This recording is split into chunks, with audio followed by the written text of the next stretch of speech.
आप सभी का पुनः एक बार बहुत बहुत स्वागत है। आइए मीराबाई के एक और पद की व्याख्या हम देखें। ये पद है, सखी मारी नींद नसाणी हो, प्रिय पियरो पंथ निहारत सब रैन बिहाणी हो।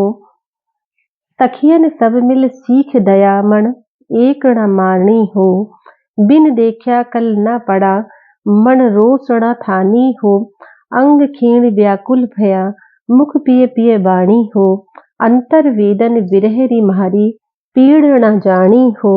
ज्यों चातक घड़रू रटे, मछली ज्यों पानी हो। मीरा व्याकुल विरहणी, सुध बुध विसराणी हो। तो आइए आज हम देखते हैं इस पद का अर्थ, भावार्थ। मीराबाई कहती है कि सखी मारी नींद नसाणी हो। मीराबाई ने कृष्ण को अपना पति मान लिया था और वे उनके दर्शनों के लिए व्याकुल रहती थीं, उनके विरह में व्यथित रहती थीं। तो मीराबाई की भक्ति भावना माधुर्य भाव की रही है। आइए देखते हैं इस पद में मीराबाई क्या कहती हैं। सखी मारी नींद नसाणी हो, कहती हैं कि हे सखी, हमारी नींद नसाणी हो। हमारी मतलब हमारी, नींद नसाणी यानी कृष्ण के प्रेम में मेरी नींद नसाणी हो, मतलब नष्ट हो गई है, खो गई है। तो कहती हैं कि हे सखी, श्री कृष्ण के प्रेम में मेरी नींद ही नष्ट हो गई है या खो गई है, क्योंकि उनके दर्शनों की लालसा में मेरी आंखों में नींद नहीं आती है। पियरो पंथ निहारत, सब रैन विहाणी हो। कहती है कि पियरो पंथ यानी प्रियतम के आने की राह, पंथ यानी राह, राह निहारत देखते देखते, सब रैन, सब मतलब पूरी, रैन मतलब रात्रि, बिहाणी का मतलब बीत गई या व्यतीत हो गई। तो प्रियतम के आने की राह देखते देखते पूरी रात्रि ही व्यतीत हो गई और आंखों में नींद नहीं आई। सखियन सब मिल सीख दया, मन एक न मानी हो। कहती हैं कि सखियन सब मिल यानी सब सखियों ने मिलकर मुझे समझाया, परंतु मैंने उनकी एक न मानी हो। पर मन यानी मन, एक न मानी हो, परंतु मन ने एक बात भी उनकी नहीं मानी।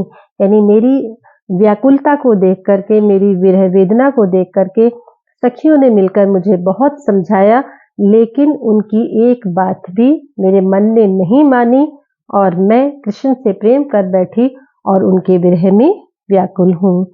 बिन देखा कल ना पड़ा, मन रोसणा ठानी हो। अब वो कहते हैं कि बिन देखे, उनको बिना देखे, कल न पड़ा, कल मतलब चैन, शांति, तनिक भी मतलब जरा भी चैन या शांति मुझे नहीं मिलती है। उनके दर्शनों के बिना, उनके देखे बिना मुझे जरा भी चैन नहीं आता है। और मन रोसणा ठानी हो, मन यानी मन, मन जो है वो रोष से भरा रहता है, खिन्न रहता है, दुखी रहता है, रोष से भरा हुआ रहता है। तो मन बेचैन रहता है और रोष से भरा रहता है। उनके दर्शनों के लिए मन व्याकुल रहता है। अंग क्षीण व्याकुल भया, मुख पिय पिय वाणी हो।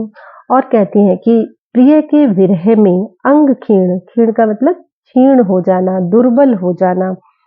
तो जो प्रियतम के विरह में मेरा शरीर क्षीण हो रहा है, दुर्बल हो रहा है, और मुख पिय पिय वाणी हो, और मुख से प्रिय प्रिय ही निकल रहा है।